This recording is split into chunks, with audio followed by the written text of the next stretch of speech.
македончето стално губело, нели? По некој си туч интерес. 1948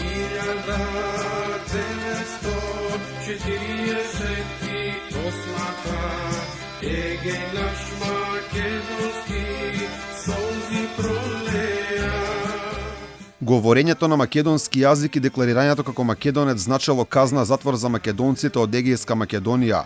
Еден од тие примери е и Анастас, дедо на Христо Ристоски, кој на само 8 години морал да го напушти егејскиот дел на Македонија. Бил дел од бранот деца бегалци. Чичко Христо пред камерата на Алфа проговори за својата животна судбина и тешкиот живот на македонците во егејскиот дел на Македонија. Не смееле нити во својот дом.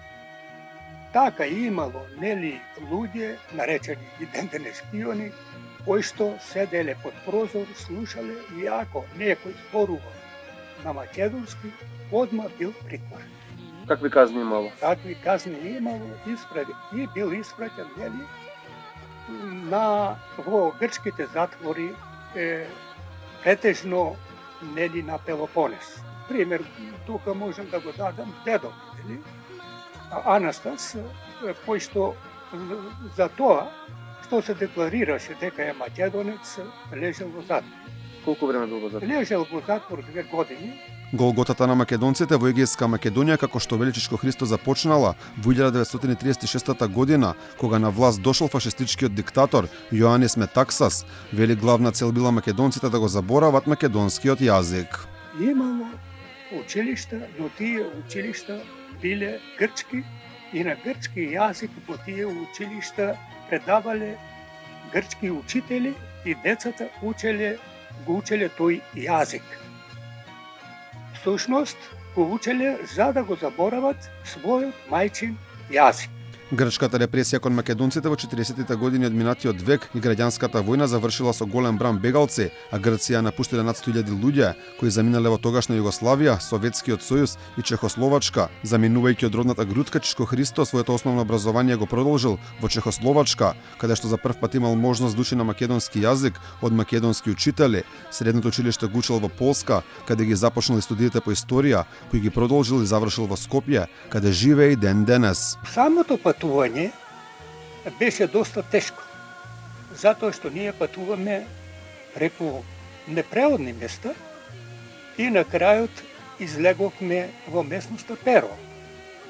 И отамо, нели, стасаме до селото, тоа село Нивици, отамо, нели, помалите деца биле префрлени со чамци преку големото езеро до синорот Маркова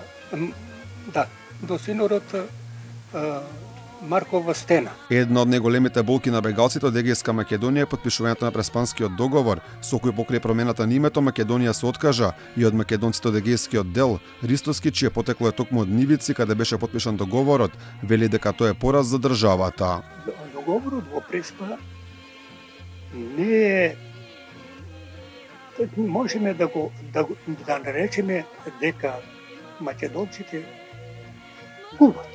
Треба тука претходно да решат нашите луѓе кои што се бават со ова проблематика, академици, дали тој договор ќе биде штетен или во полза на Македонија, бидејќи не решиле, доколку јас знам, значи тој договор не смел да се потпише.